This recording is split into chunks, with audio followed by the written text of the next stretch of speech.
Hola a todos. Habréis escuchado todo tipo de historias sobre la idea de que el gobierno va a limitar el precio del gas, va a bajar el precio del gas, va a quitar el precio del gas, de la luz, y con ello va a bajar la luz a todos. Primero, es una absoluta idiotez. Limitar el precio del gas en el precio de la luz a 30 euros por megavatio hora, que es lo que quieren hacer, significa que por el otro lado, en el coste fijo que tú pagas, se van a pagar más de 4.500 millones de euros de subvenciones a las centrales de gas por producir, ya que entrarían en pérdidas, por lo tanto se les va a compensar. Lo cual significa que se va a incentivar la demanda de gas y penalizar a las renovables, a la hidráulica, a la nuclear, etc. Más importante todavía, el gobierno no limita los precios del gas, qué tontería. El gobierno no limita los precios de nada. Lo que está haciendo es pasarte el coste al año siguiente. Y no baja la tarifa, ojo, porque con ese subterfugio por el cual saca el precio del gas o lo pone a 30 euros por megavatio hora, 30 euros por megavatio hora es un precio que no ha tenido el gas en al menos año y pico. ¿Qué es lo que hace? Lo que hace es subirte a ti, al 85% de los consumidores de España, la tarifa porque sube los costes fijos y además todo para una reducción completa y absolutamente cosmética que lo que hace es penalizar a los que pueden llevar a cabo una transición energética competitiva para subvencionar a las centrales de gas que vayan a entrar en pérdidas, que son la inmensísima mayoría. Además, funciona como una especie de subterfugio, porque en realidad ni hace absolutamente nada sobre el precio del gas que tú pagas para calefacción, para uso doméstico, etcétera, etcétera. No hace absolutamente nada sobre la tarifa total, porque la tarifa son más del 70% impuestos y costes fijos regulados, y lo único que hace es aumentar esos costes fijos regulados. Bien, ¿qué es lo que hay que hacer para bajar el precio de la luz?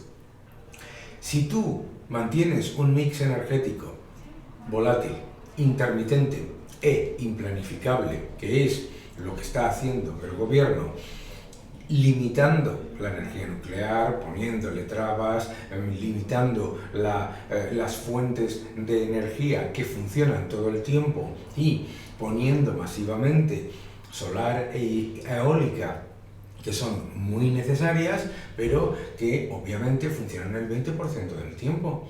Entonces, ¿qué es lo que pasa? Que en periodos en los que el viento no está funcionando como se espera y el sol no está luciendo, ¿qué es lo que está ocurriendo? Que entonces dependes muchísimo más, instales lo que instales, de la nuclear, la hidráulica y del gas, por supuesto. ¿Y qué es lo que ocurre? Si eliminas la nuclear, lo que ha pasado en Alemania, se ha disparado un 65% el precio para los consumidores y encima lo que han conseguido es depender más del gas ruso y más del carbón. El 44% del mix energético en el año 2022 va a ser de energías fósiles. Era el 32% hace 3 años. Es muy importante, por lo tanto, tener un mix energético competitivo. Un mix energético que sea, además, utilizando todas las tecnologías, la solar, la eólica, la nuclear, la hidráulica, el gas, todas son necesarias. No tiene ningún sentido limitar la utilización de una o de otra de manera ideológica para luego entrar en un problema muchísimo mayor, porque lo que es clave en energía es garantizar dos cosas. Primero, la seguridad de suministro y segundo, la competitividad. La seguridad de suministro y la competitividad solamente pueden venir de, uno, multiplicar las fuentes de suministro. No se trata de reducir, sino de aumentar las fuentes de suministro y diversificarlas en gas cuando hay picos de demanda. Segundo, en tener un mix competitivo en el que las energías de base que funcionan todo el tiempo, la nuclear y la hidráulica, den el almacenamiento y el respaldo a las renovables que necesitan.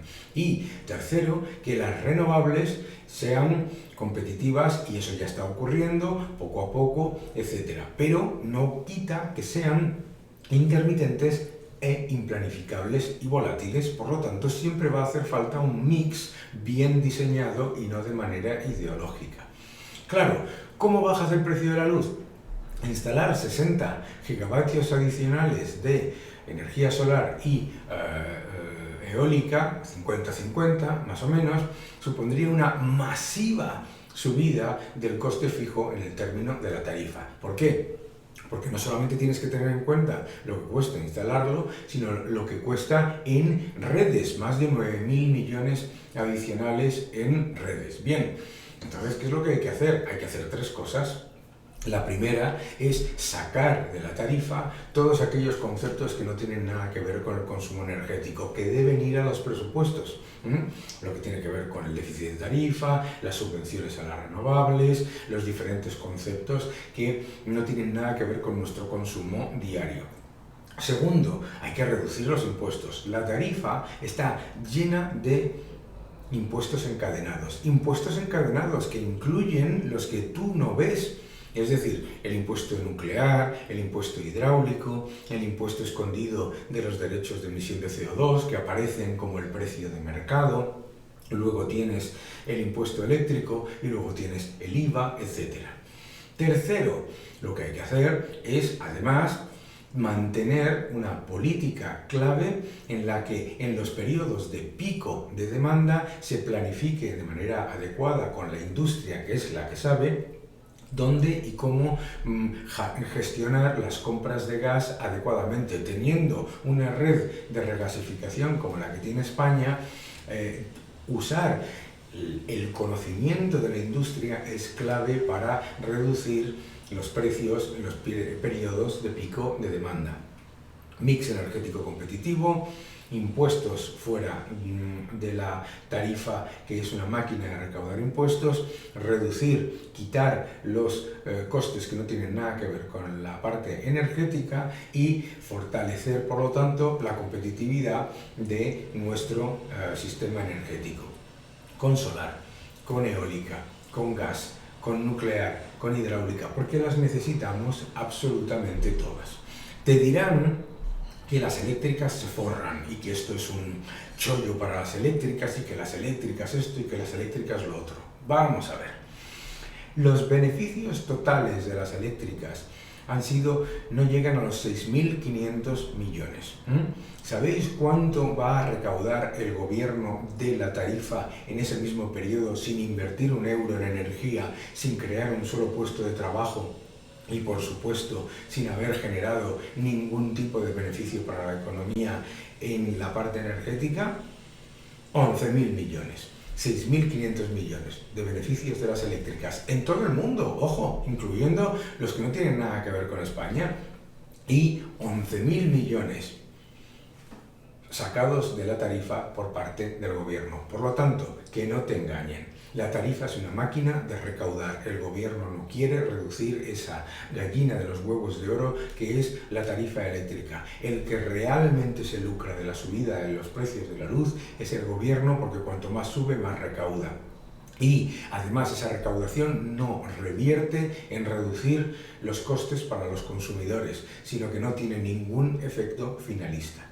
Por lo tanto, que no te engañen. Lo que necesitamos es un mix energético competitivo, suficientemente diversificado, pensado de manera industrial y no ideológica, y olvidarnos de las entelequias de los activistas que luego lo que terminan haciendo es que dependamos todavía más del gas o del carbón, como ha ocurrido en Alemania. Muchas gracias. Gracias por ver este vídeo. Suscríbete a mi canal, deja tus comentarios, dale un like y continúa defendiendo la libertad. Muchísimas gracias.